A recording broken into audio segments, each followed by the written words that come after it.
Hello everyone, hope you're all well and fine. This lecture is on the topic of temporomandibular joint disorders and imaging. The temporomandibular joint disorders is a collective term that embraces a number of clinical problems that involve muscles of mastication and the temporomandibular joint and its associated structures. Pain is the most defining feature of temporomandibular joint disorders. The most common reason why patients seek care, and along with other reasons such as debilitation, that is patients inability to move the jaw freely, and complaints involving noises during movement of the jaw. The etiology of the large number of TMJ disorders is still not very clear, although the literature mostly suggests parafunctional habits such as bruxism, clenching, and habitual movements of the jaw. Other factors include hormonal influences and previous trauma to the joint and shape of the TMJ, any developmental anomalies associated with it, and degenerative changes that can also happen.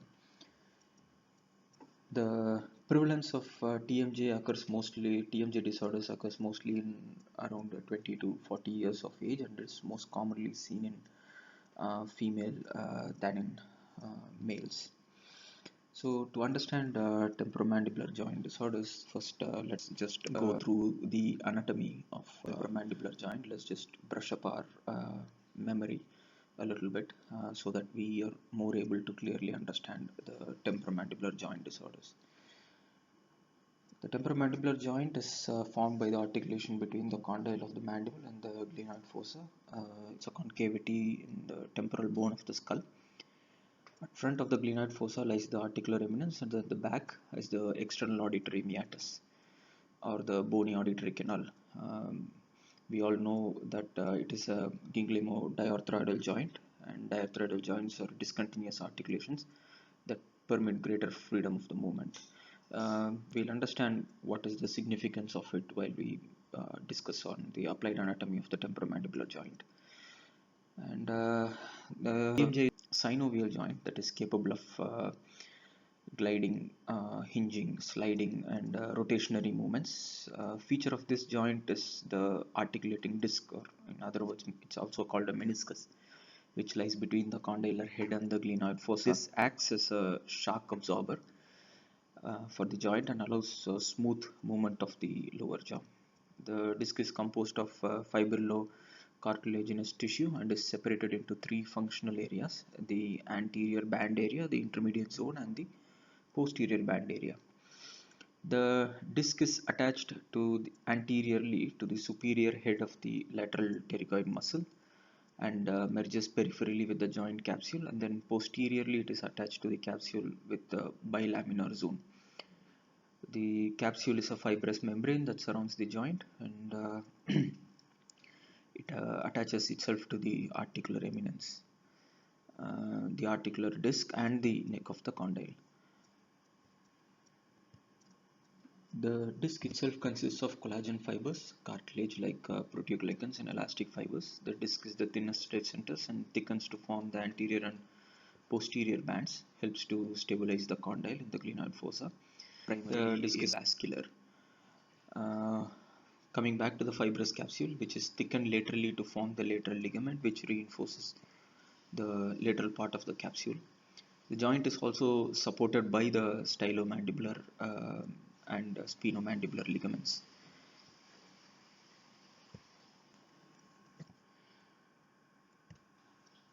The muscles of mastication is a very significant part of the TMJ apparatus. The movements of the temporomandibular joint are mainly controlled by the muscles of mastication. We all know the four muscles of mastication: the temporalis, the masseter, the lateral, and the medial pterygoids.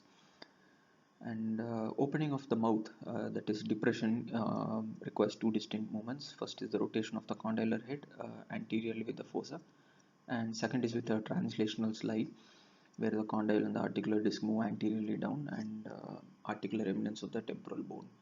If we see the muscles involved with jaw movements, depression, that is opening of the mouth, the muscles that are involved are the lateral pterygoid, suprahyoid, and infrahyoid, and elevation, which is closing of the mouth, and muscles involved are temporalis masseter and medial pterygoid.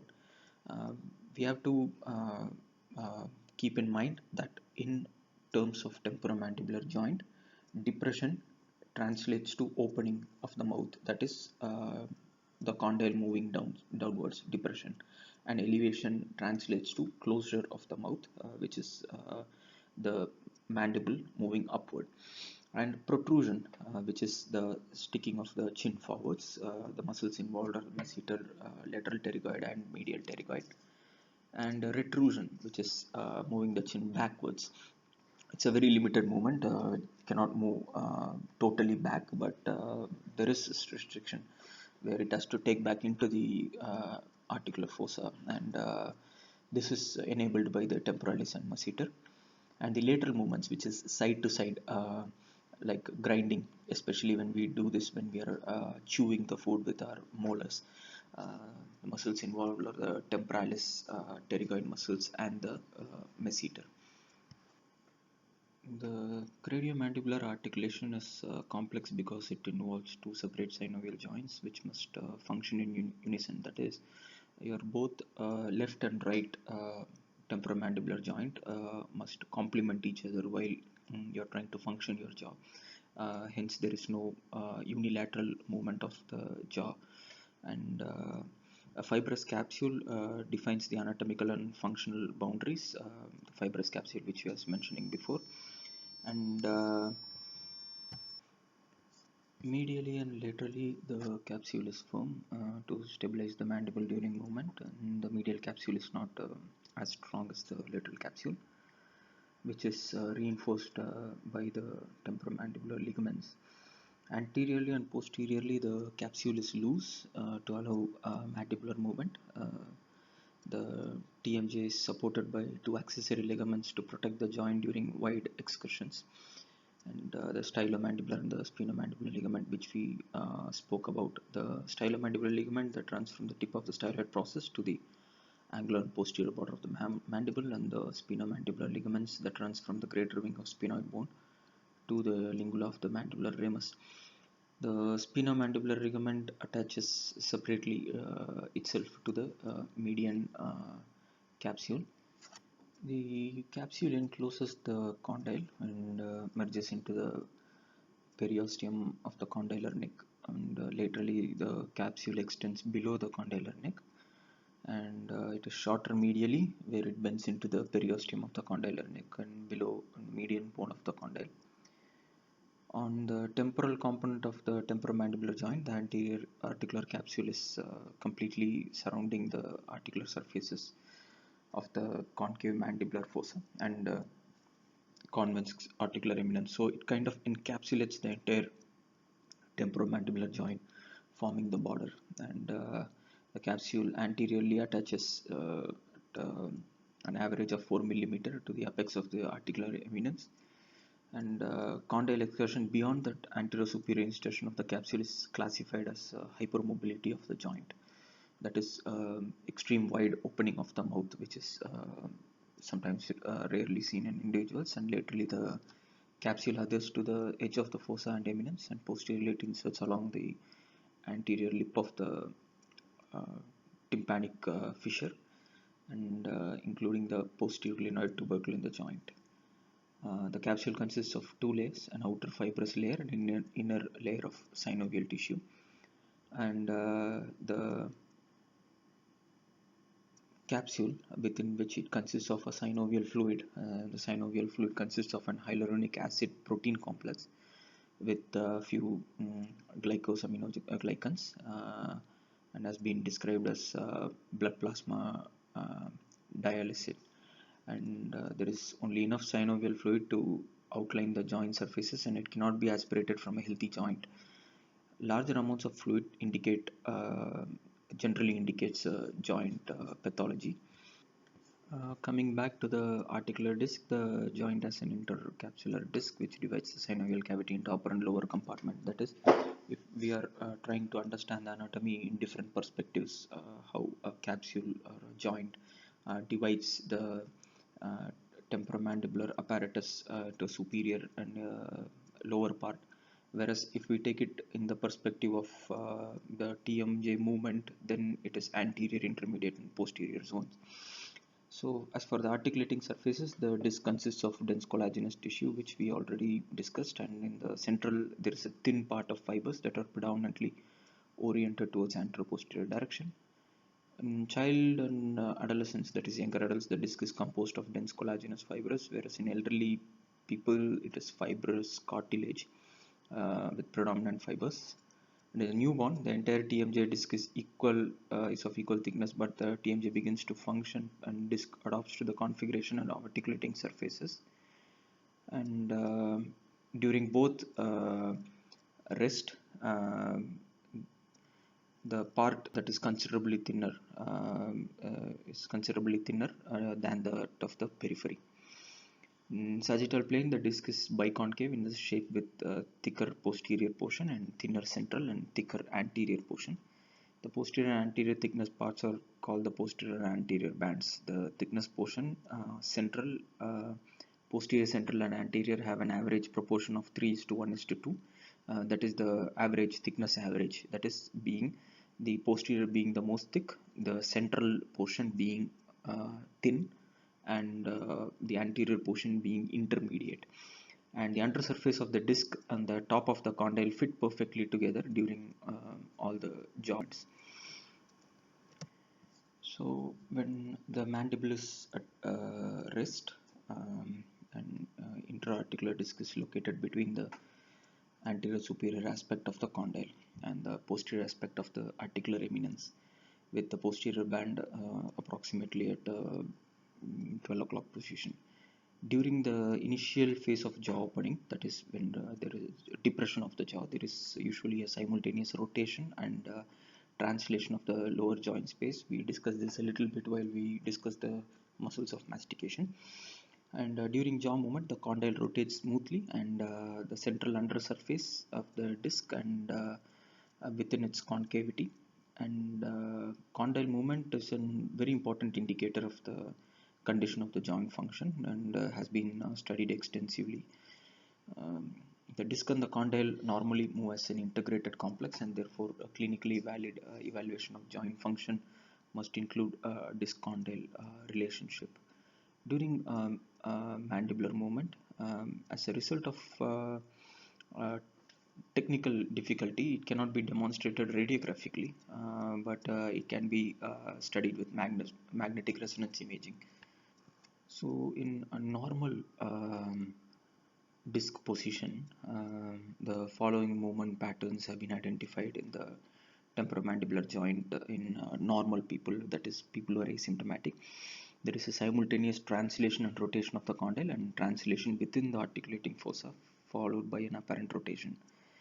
This commonly described movement pattern is characterized by the initial rotation of the condyle in the fossa, followed by mainly translation, which was found associated with internal dearrangement of the joint and not with the superior disc portion of the previously mentioned one. So to start off with diagnosis of temporomandibular joint, the first and most crucial factor being the taking the clinical history of the patient and clinical examination. So the hierarchy or the flow goes something like this. First we take the patient history, where we try to find out about the patient's complaints and expectations. Then in history of presenting illness, we find the patient's symptoms with primary symptoms and general health history to find any supporting or any contradicting medical history.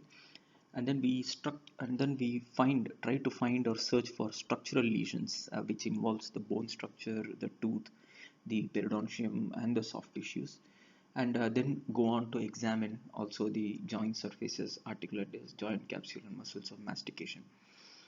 Then once we are able to conclude that the pain is the origin of the pain is from the temporomandibular joint apparatus, then we also search for the possible etiological factors such as alterations in terms of occlusion, any parafunctional activities or habits, any dysfunctional movements during examination of the TMJ. and if there is any history of trauma. And once we are able to pin down the etiological factor and the clinical presentation of the temporomandibular disease, then we do the evaluation of the structural adaptations, the tooth, the periodontium, and the soft tissue. Then the mandibular coordination, muscle tone, length and strength, the capsule length, and the disc portion, and all of this is achieved by various means, such as radiography and magnetic resonance imaging, and also include possible interdisciplinary diagnostics, which I was mentioning as before. Then, after understanding the problem completely, we move on to formulate the treatment plan. And while we talk about history of recording a temporomandibular joint disorder case, pain is one of the most significant symptom. I've already told you during the introduction part that it is one of the most common reasons why patients seek treatment for a temporomandibular disorder, apart from debilitation or altered movements. And understanding pain in TMD can give us a lot of hints in terms of its diagnosis. Generally, it's a type of a physical pain when it comes to temporomandibular joint disorder. So, in pain, there are different types. There is neuropathic pain, there is physical pain, and this falls under the category of physical pain. And it is mostly a deep pain, not a superficial one. Superficial one will be somewhere at the skin level or the mucosal level, where it is localized and patient is able to pinpoint and show, whereas deep is more vague, and although it can be localized, patient cannot pinpoint it, and it can be a little diffused in nature sometimes, and patient will be able to understand that the origin of the pain is located somewhere deep inside, and it's a visceral type of pain, and sometimes it can be confused with the pulpal pain, the periodontal and other connective tissue pain, and also even in cases of ostealgic and periosteal pain. And when it comes to TMJ, it is mostly falls under the category of so we are trying to include TMJ pain and muscle pain in one single category, that is the muscles associating the temporomandibular joint complex, the muscles of mastication. So the pain generally translates to myofascial pain, myositis, muscle spasm, and muscle shortening. Whereas when it involves purely just the temporomandibular joint without involving the muscle, it mostly uh, is translated as joint surface pain, um, capsule pain, ligament pain, and arthritic pain. And also sometimes there are reports where discal pain has also been reported. So once we collect the history of pain, and once we understand the medical history of the patient, we move on to the clinical examination, in which we examine for the temporomandibular joint, where there, whenever we try to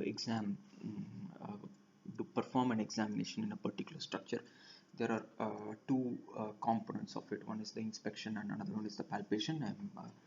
I'm confident that you're all aware of this. We have discussed this while we are doing case sheet discussion. So first is to inspect and assess the range of mandibular movement, and see for any abnormalities in terms of whether patient is having any debilitation, that is patient is unable to either completely open or completely close his mouth if there is any range of debilitation. And during inspection, you also look for any deviations, that is during opening and closure of the mouth, whether the patient is able to depress and elevate the jaw in a straight line, or while he opens or closes the mouth there is a little bit of deviation that happens along with it. Then after assessing the range of the mandibular movement by inspection, we move on to palpation, where we palpate the areas, that is prior to the tragus, where the temporomandibular joint is located. So there are two types of palpation you can perform. One is basically over the temporomandibular joint, that is before the tragus of the ear where the joint is located. And another type of palpation of the joint is putting your index fingers, two index fingers, within the patient's external canal and palpating for the joint.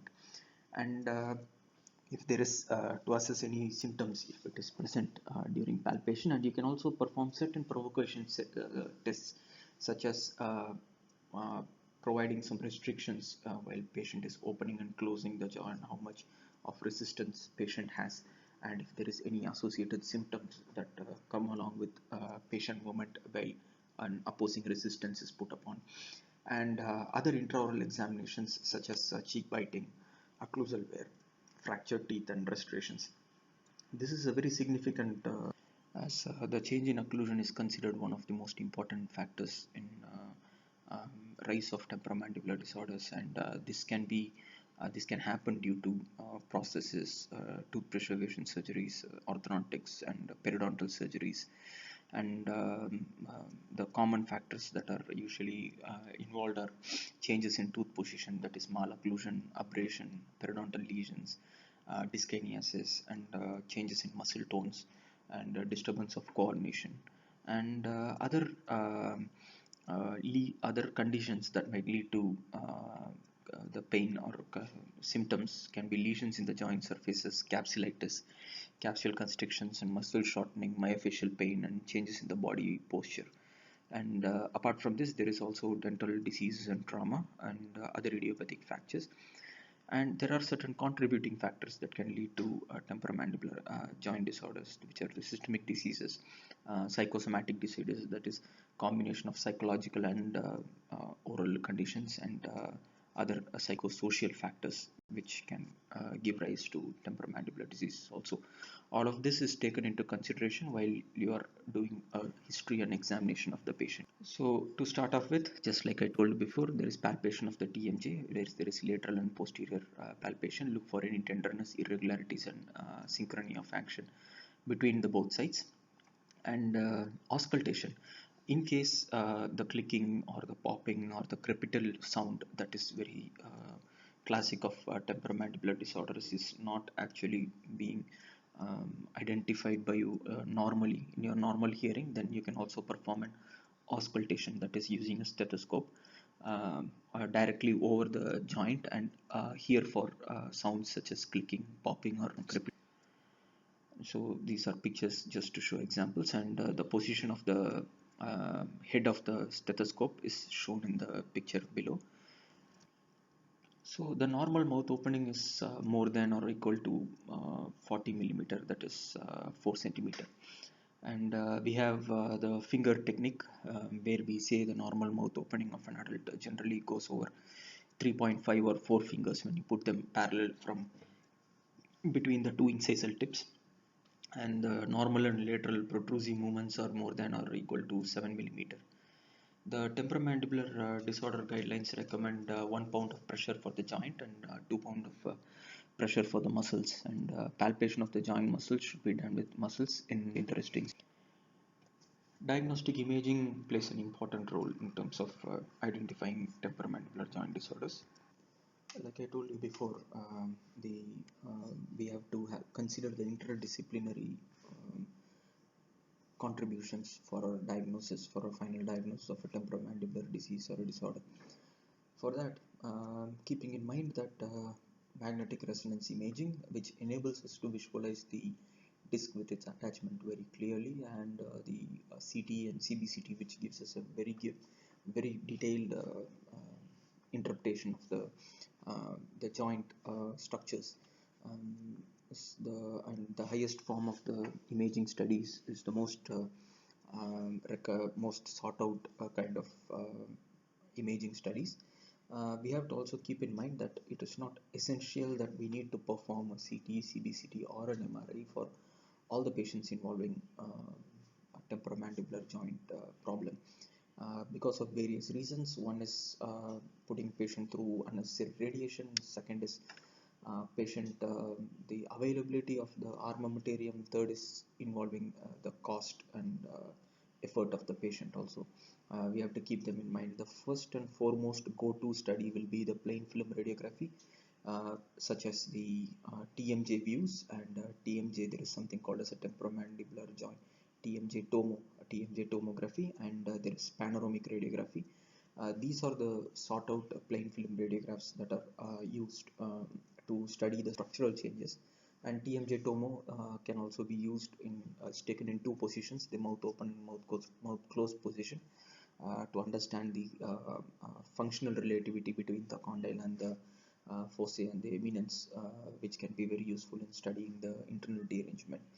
So the diagnostic imaging studies that are used are, like I mentioned before, the plain film radiography, tomographies, CT, computed tomography, magnetic resonance, and there is something called as an arthrography, arthroscopy, and SPECT and radioisotope scanning. We'll discuss that as further. So in plain radiography, you have your transcranial view and transorbital view and transpharyngeal view, where you are able to, like shown in the picture below, you are able to observe the foci and the eminence clearly, and the position of the uh, condyle during mouth open and mouth closed position. However, this particular radiographs can involve only one side of the temporomandibular joint, so we can only take one side of the joint at a time in these radiographs. It's very technique sensitive, and the most another sought after imaging plain film is the OPG, orthopantomograph, where we can study the structure of the condyle. Although the articular foci sometimes might have various superimpositions depending on how the patient has been positioned, it might not be very clear, but in most of the cases you'll be able to study the borders of the condyle and the borders of the articular fossa and the eminence quite clearly. Although there is certain amount of um, controversy, or you can say kind of setback, when it comes to taking OPG as a conclusive imaging study for a temporomandibular joint diagnosis. But this is the primary radiograph that is mostly done in these days. Then, as I mentioned before, the TMJ tomo, which is taken in both mouth open and mouth closed position. In this particular image that is shown here, you can see that the central two segment of images have been taken in mouth open position, where you can see that the condyle has translated and moved forward over the articular eminence, which signifies that the condyle is in, that the patient has opened his mouth as wide as possible. Whereas in the extreme left and extreme right images show that the condyle resting well within the foci, which is significant, which signifies that the image has been taken in mouth closed position. This generally gives us an idea. Any hyperactivity or any non-syncretic movements of the TMJ can be very well observed with TMJ mouth open and closed view. And tomography, CT and CBCT, we can very well understand the structure. The structural components of the joint can be studied very clearly through slices. If there are any structural or developmental abnormalities or pathological related to degenerative joints of the disease, such as the osteoarthritis, can be very well studied. That is the calcification of the bone, or if there is any decalcification of the bone, in to be exact, demineralization of the bone in the joint area can be very well studied with 3D CBCT. Again gives us a very good visual aid in terms of trauma, and if there is any possible um, degeneration or developmental anomaly. Basically what we have done, all of these radiographic studies help us understanding the structural anatomy of the temporomandibular joint rather than the functional anatomy of the temporomandibular joint. So any anomalies related to the structures of the temporomandibular joint can be studied well using radiographic aids such as the plain film radiography, OPG, TMJ, tomo, CT, CBCT. And the functional part of the temporomandibular joint, a structural and functional point from a soft tissue perspective, can be studied using an MRI, magnetic resonance imaging. As we all know that MRI mainly is for soft tissue, understanding the soft tissue. because the disc is entirely enclosed within the soft tissue, that is the ligaments that is attached to the disc, which aids in the movement of the disc. MRI plays a very key role in terms of understanding the structural anatomy of the relationship between the condyle, the foci, and the disc, um, um, using MRI. And there is a component called as a real-time MRI, where we can also study the functional capability of the temporomandibular joint apparatus. The movement of the TMJ can be studied using MRI, functional MRI. Moving on to TMJ arthroscopy or arthrography, where we directly introduce a probe.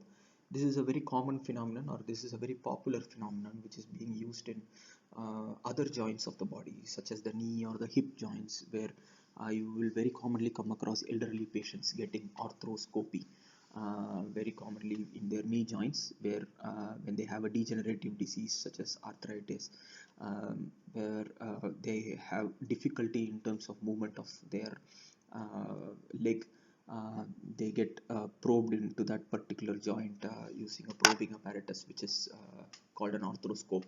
So a similar apparatus is used here, an arthroscope, which is customized to accommodate the size and the morphology of the temporomandibular joint, where we directly introduce the arthroscope into the temporomandibular joint and we study the temporomandibular joint directly. This is not a very common procedure, as it requires a certain degree of specialty, and the amount of cases that is taken forward for an arthroscopy or an arthrography is considerably very low, because you have other options, like a lot of them are sought out unless or until it's for therapeutic purposes, where they are going to directly inject some pharmacological agents into the synovial cavity. But otherwise, we still have MRI, functional MRI, and CT for us to study the anatomy and the functional anatomy of the TMJ.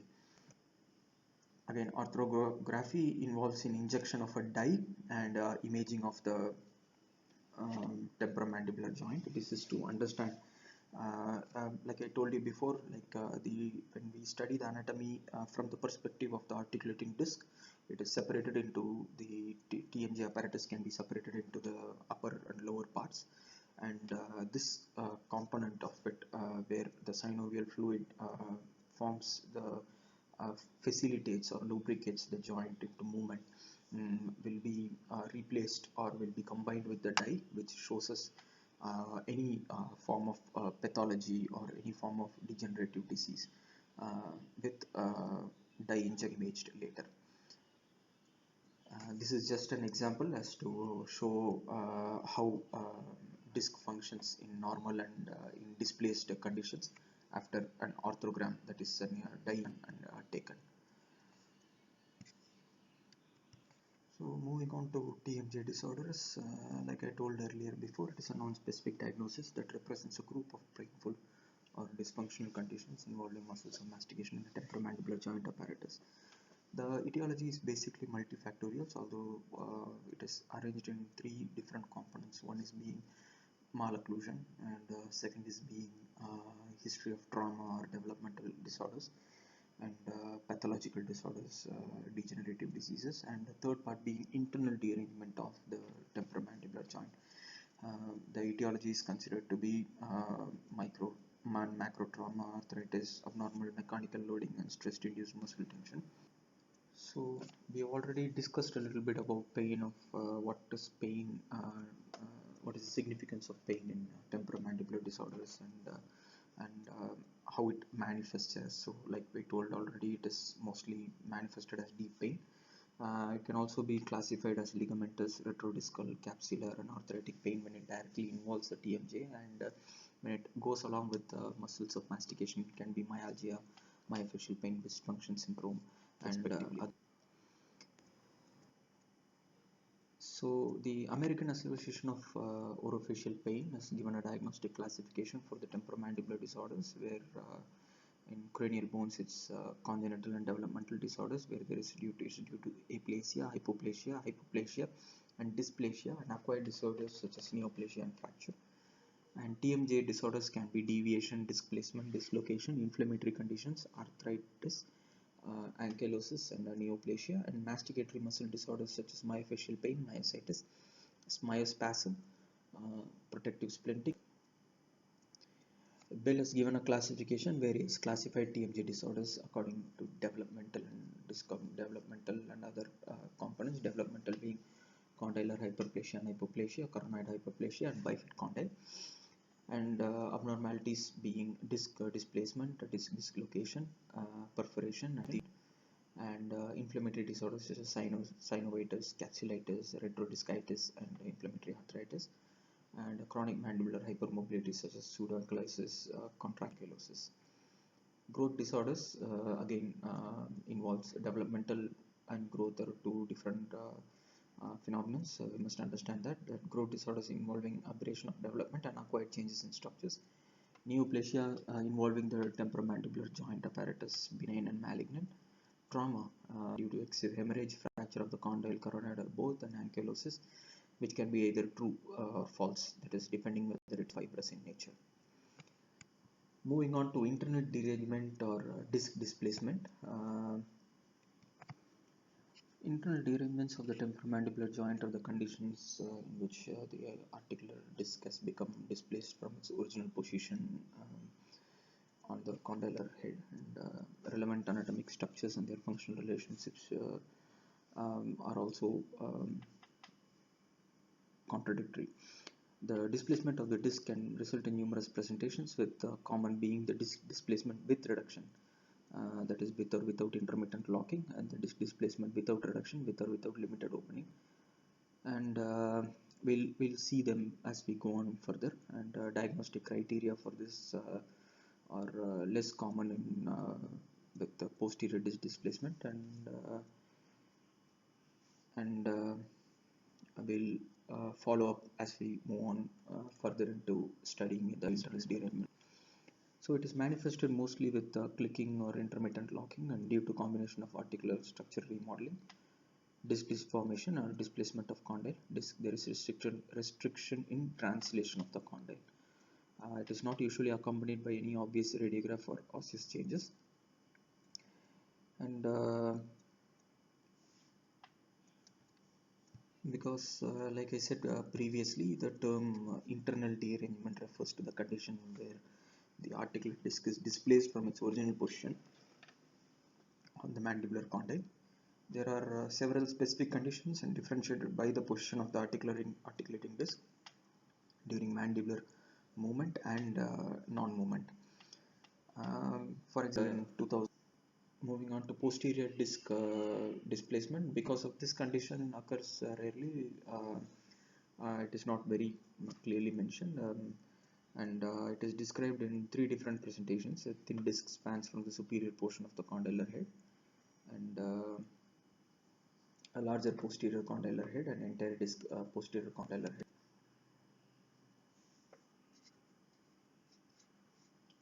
And condylar dislocation, which basically does not fall under the category of TMJ dislocation, where there is open condyle dislocation due to inability to close the jaw. This is called condyle dislocation or the jaw dislocation due to jamming of the disc condyle complex on the anterior slope through the articular eminence. This is a condition where the patient is unable to close the mouth. Once he opens, it gets locked at a certain portion, and he is not able to close the mouth. And it is due to true hypertension of the disc, hyperextension of the disc condyle complex beyond normal and maximum translation, and dislocation happens. Prevents the jaw from closing. The term maximum translation refers to actions such as yawning very wide or opening the mouth very widely. In these conditions, patients, the TMJ complex gets jammed, that is the disc gets jammed between the condyle and the articular apparatus, thus leading to, and sometimes hyperextension of the jaw, that is the condyle going beyond the articular eminence, where it gets locked and the patient is unable to completely. And then we have masticatory muscle disorders, which is due to associated with limitation of normal mandibular movements due to pain and stiffness, Onset of symptoms increase with bruxism and clenching and due to personal stress and anxiety. So moving on to myofascial pain dysfunction syndrome. Myofascial pain dysfunction syndrome is a disorder which is characterized by pain and dysfunction of the masticatory and associated muscles that aid in movement of the functioning of the temporomandibular joint apparatus, which possibly enables us to open and close the mouth and helps aids us in terms of speech, mastication, and all the other activities. And earlier it used to be called the temporomandibular joint dysfunction syndrome, but later due to the intervention of Laskin, who is considered a pioneer in this studies of TMJ, the terminology was recorrected, reformed to myofascial pain dysfunction syndrome. And myofascial dysfunction syndrome, the female is to male ratio is 3 is to 1, where which means that it is most commonly in female, and it most commonly occurs in around 15 to 35 years of age. And like I told you before, women are considered to be most affected due to myofascial pain dysfunction syndrome. Etiology of myofascial pain, it has a multifactorial etiology. That few common being inadequate dentition and unsatisfactory occlusion being the most common factorial, but other factors such as masticatory muscles and psychological disorders have also been taken as contributing factors. In short, the cause can also be due to stress and other reasons. So it can be basically divided into three components, that is the predisposing factors, the precipitating factors, and the perpetuating factors. Predisposing factors for myofascial pain dysfunction syndrome, which includes structural, that is in terms of size and shape, discrepancy of the tissues of the masticatory system, any developmental anomalies or pathological factors, which include systemic diseases, infections, neoplasms, orthopedic complications, are all considered predisposing factors. And behavioral factors, which relates to the patient's amount of stress and its direct relationship with habits such as bruxism or clenching, are also considered predisposing factors for myofascial pain dysfunction syndrome. Whereas precipitating factors, or in other words triggering factors, include trauma and involve iatrogenic infections and other idiopathic factors. Does not necessarily The trauma does not necessarily have to be concentrated to the TMJ apparatus. It can be anywhere within the head and neck region. And then there is something called as a perpetuating factor, which is otherwise called as sustaining factors, which develops the disease. Uh, uh, the majority of the factors is either assumed to be local. It can be due to dental fractures, muscle fatigue caused by parafunctional habits, and micro trauma, macro trauma, which we discussed prior when we generally describe temporomandibular joint disorders. Micro and macro trauma, these sustaining factors that we are talking about while we are talking about myofascial pain dysfunction syndrome, is or common can be seen as a common etiological factors in in most of the temporomandibular disorders. And especially psychological factors such as sleep disorders, nutritional deficiencies, endocrine problems, increased stress or emotional instability can also lead to development of myofascial pain dysfunction syndrome. And it is it is localized and it is tender to the area of the band of the muscle, or it generally consists of a trigger point. And the pain usually occurs in cycles due to muscle spasm. And, uh, and the signs and symptoms of myofascial pain dysfunction syndrome has been clearly described by Laskin,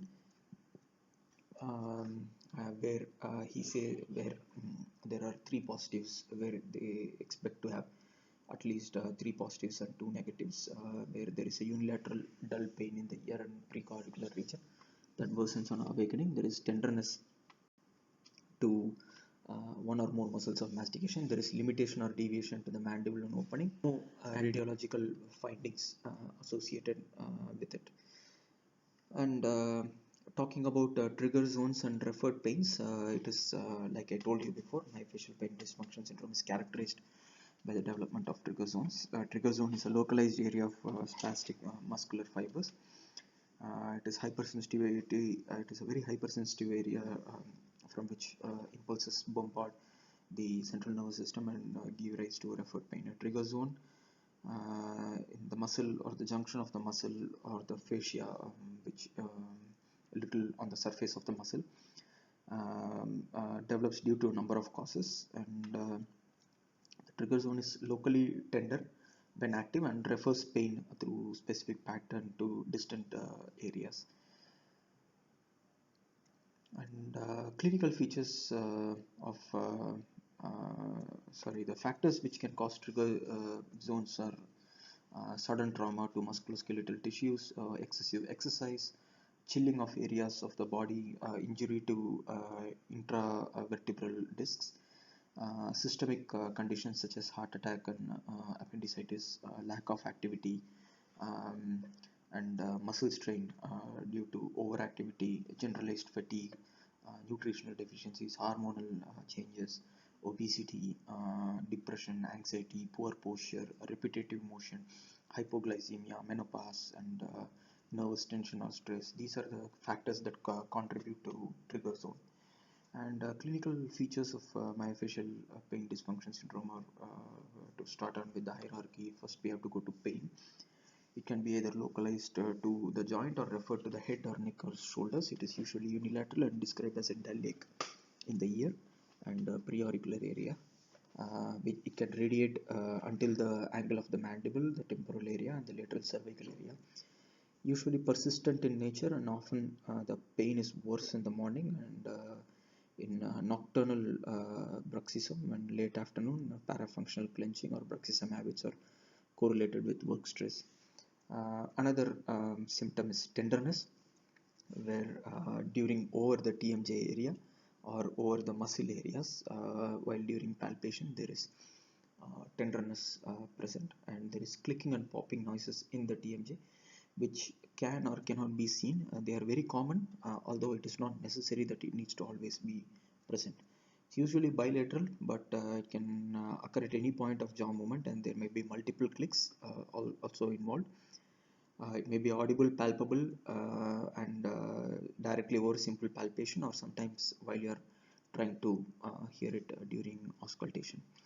There is a deviation of the jaw to the affected side during a normal opening movement, and inability to close the posterior teeth completely if there is an affected occlusion. That is an can be due to an acquired or inherent or an improper occlusion, malocclusion, and due to improper dental restorations and nervous tensions. The diagnosis of myofascial pain dysfunction syndrome. So, for this history, patient complaint and history plays a very key role in terms of diagnosing myofascial pain dysfunction syndrome. It is very difficult to pinpoint and diagnose temporomandibular joint disorders, because a lot of them, one of the major contributing factors for myofascial pain is considered to be internal derangement. So when there are two different disorders that overlap over each other, it is going to be very difficult for us to pinpoint and diagnose. So the chief complaint and history of the patient plays a very key role in terms of distinguishing and identifying the disease.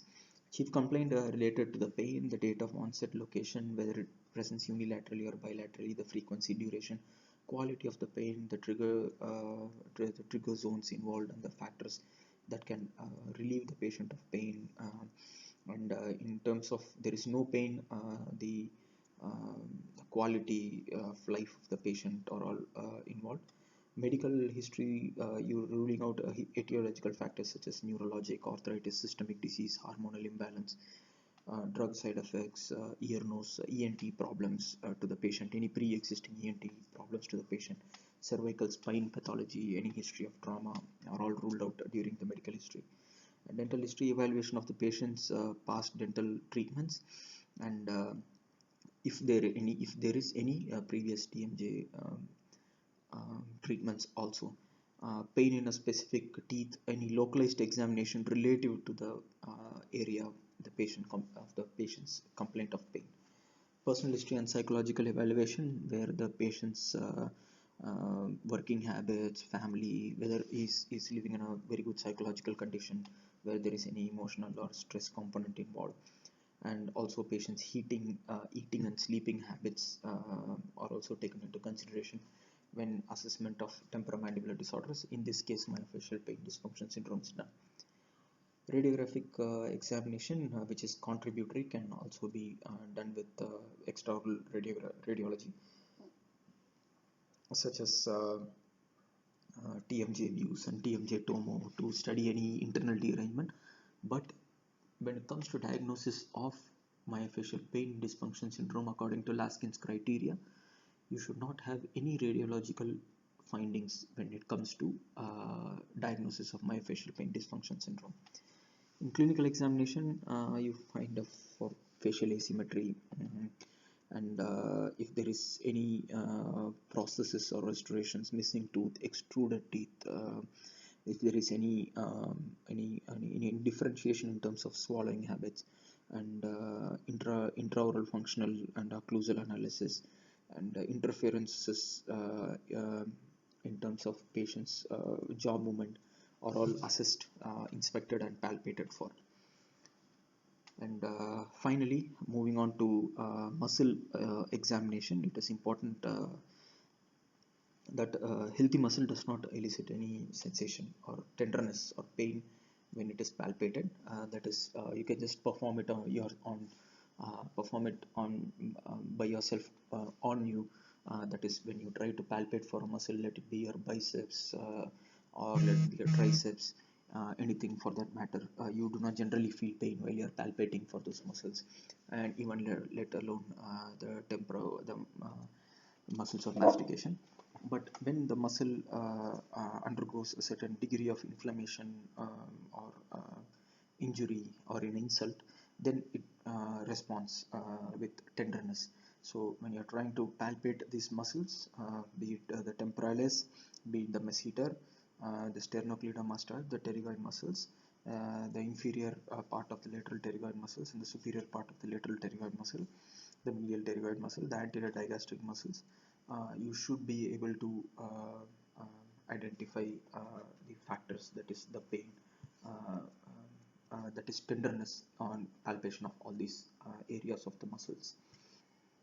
Like when it comes to management of myofascial pain dysfunction syndrome, like many musculoskeletal disorders, MPDS can be managed, but it is very difficult to completely cure. Majority of patients with MPDS achieve good relief of symptoms with conservative management.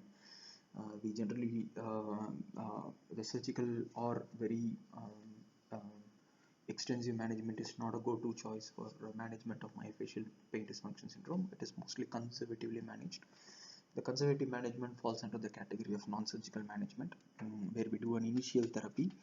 It aims to bring in the jaw back to its normal position, and first we start with reassuring the patients and altering the patient's diet. We put the patient on a very soft diet and ask the patient to avoid having any chewy or hard food as much as possible, and enough rest.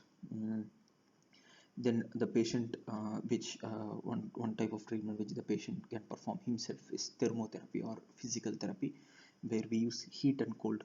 It utilizes where the mechanism where heat increases circulation to the applied area, and moist heat, that is, for example, you ask the patient to take a soft towel and dip it in somewhere between warm to hot water, squeeze it out and put it over the affected area or the pain area. This is called moist heat. Dry heat is different, moist heat is different. Moist heat is the most preferred form of heat application in this case. And even an electric heating pad set in moderate settings can be used to relieve pain. The basis of this is increasing circulation in the applied area. And then you move on to supportive therapy, which is directed towards altering the patient's symptoms. First, basically, we have pharmacologic therapy and physical therapy. And pharmacological therapy involves analgesics, where we can use simple non-steroidal NSAIDs, non-steroidal analgesics such as anti-inflammatory agents such as aspirin, salicylates, paracetamol, paracetamol, and in extensive cases you can also use opioids such as codeine, pethidine, or morphine, and anxiolytic agents, because anxiety and emotional stress is considered one of the major component for the trigger, as a trigger to trigger myofascial pain dysfunction syndrome. We use drugs like alprazolam, diazepam, lorazepam, oxazepam, and as an adjuvant to the NSAIDs or opioid analgesics. Apart from that, in case of very severe pain, we can also use local anesthetics. This is commonly we do it for two reasons. First, it eliminates the immediate pain and allowing full painless stretching of the muscle, and second, it is diagnostic. In other words, once a trigger zone is anesthetized, not only the local portion but also referral pain is eliminated, and thus the clinician can gain valuable information regarding the source of referred pain. We tend to use the same kind of technique when we are trying to diagnose trigeminal neuralgia also, which you will be learning during orofacial pain. And we also use, in terms of myofascial pain dysfunction syndrome, we also use muscle relaxants such as chloroxazone, cyclobenzaprine, methocarbamol, carisoprodol. In our case, in our clinic, we use eperizone. They usually put the muscle to rest where it is more tender and where it is more taut. And in certain cases, especially when it involves Indian and Chinese population, tend to use a lot of herbal medicine, natural medicine, or what we call traditional medicine also has proved to reduce pain as much less as possible. And physical therapy for these patients involve sensory stimulation, where you can do cutaneous stimulation therapy or electrical stimulation therapy. Cutaneous stimulation therapy involves in massage, where it can be superficial or deep massage in the particular area of pain. There is also something called as periosteal therapy, where there is rhythmic massage applied to the bony prominences in the particular area. And there is something called as dry needling, where we use acupressure as an part of treatment for this in physical therapy. There is something called as hydrotherapy, where it gives where we use the electrical nerve stimulation, transcutaneous electrical nerve stimulation, TENS, as a form of hydrotherapy. Acupuncture, where apart from dry needling, we also use electricity to stimulate these needles to deliver a very low intensity currents into the muscle involved to relieve it of any pain. Ultrasound, not the diagnostic. There is when you take ultrasound into factor, you have to remember that there are two forms of ultrasound. One is diagnostic ultrasound, which is used in imaging studies, and then there is ultrasound, which is used in for therapeutics. In this case, therapeutic ultrasound can also be used for treatment of for management of pain, iontophoresis, cold and soft laser. Now there are specifically designed probes for laser that is being used for relieving TMJ pain. And supportive therapy, that is restrictive use exercises, active and passive exercises, isometric exercises, and other alternative therapies such as spray and stretch techniques, ischemic compression, trigger point release, and relaxation therapies have also been used. The other important treatment component that we have to consider is use of occlusal appliances. Occlusal appliances is a general term that covers various different appliances. The designing of the appliance depends on the condition of the patients predominantly. So it can be a splint therapy, or it can be an occlusal correction, it can be an biplane, or it can be an occlusal splint or a night guard. Then finally, moving on to surgical management. Surgical management, the various treatments involved are condylotomy, that is deliberate displacement of the head of the condyle, and high condylectomy, that is only the superior part of the condyle involved in the superior. Meniscotomy, that is removal of the articulating disc. Myotomy, where there is removal of the selected muscle, the masseter or the temporalis muscle with an intraoral approach. And arthroscopy, where I told you earlier that we use the arthroscopic probe to inject pharmacologic agents directly into the synovial cavity.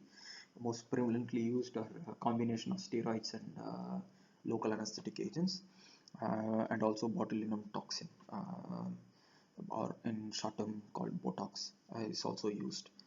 Um, to conclude with, myofascial pain dysfunction syndrome is self-limiting, and if etiological factors are removed, management is mainly conservative. Initial management includes only explanation, reassurance, rest, instructions to avoid loading, controlling of contributing factors such as clenching, bruxism, muscle pain relief, and anti-inflammatory analgesic medication, and sometimes jaw exercises.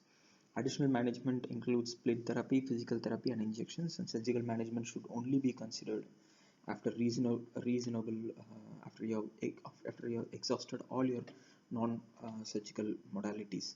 And um, moving on to myalgia. Myalgia generally translates to dull aching and continuous pain. That is, it generally translates to muscle pain. It can be caused due to local trauma, bruxism, or complex myofascial dysfunction. Then there is muscle splinting or trismus, which generally refers to restriction of jaw movement due to abnormal excitation or inhibition of muscle activity with opening. Uh, so trismus can be a symptom that is manifested during internal derangement or condyle dislocation, or TMJ ankylosis, or it can be a standalone a problem of a patient. Isolating and understanding the etiology of the cause of trismus is to be understood. It can be further differentiated into protective splinting, and traumatic or postoperative trismus, or hysterical trismus, which is caused due to distress. Then we have arthritis, which is joint tenderness or pain, which increases with function and restricted movements and crepitation. Causes are mostly due to non-inflammatory or degenerative arthritis, inflammations, infections, and metabolic disease.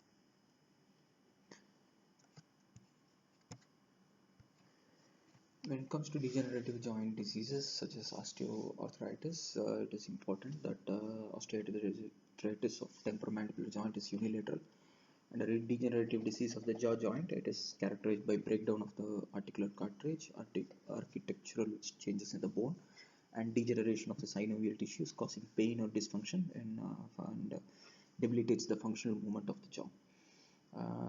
When we consider osteoarthritis, the jaw can be the first joint to get this disease, because osteoarthritis, or in the other variant, the rheumatoid arthritis, if we consider, it's a debilitating disease that can involve any joint of the body.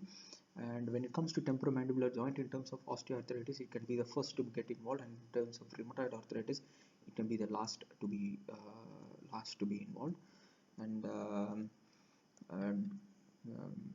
the narrowing of joint space, flattening of articular osteophytic formation, presence of lysis can be tomograms. Like I told you, rheumatoid arthritis, it could be the last symptom. TMJ can be in 40 to 80% of patients are involved. Starts as simple vasculitis of synovial membrane, and it progresses to chronic inflammation, eventually causing erosion of the underlying bone.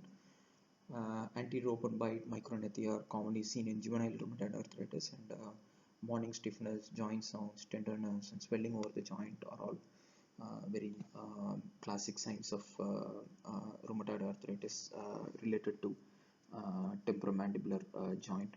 The various factors that need to be taken into consideration are again the occlusion aspects, the functional habit involvement, and psychological environment, macro trauma to the temporomandibular joint apparatus, and also the genetic factor when it comes to rheumatoid arthritis. And management can be directed care to all initiators, aggravators, and perpetuators. And modification of the nutrition of the patient, and physical therapy such as TENS, ultrasound, iontophoresis, ice and stretch, which we call the taunt and stretch technique, neuromuscular therapy, massage, lymphatic drainage, and cardiovascular conditioning, posterior and ergodynamic training, biofeedback, and medications in cases where systemic diseases are present, multiple joints are affected by arthritis, for those in severe cases in terms of long-term management, and in some cases the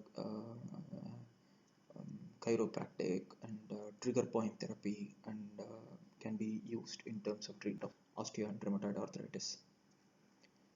Myositis, it is considered the inflammation and edema of the muscle and facial tissues. Myositis is thought to be inflammatory and non-infectious condition, and the swelling is believed to be secondary to severe spasm.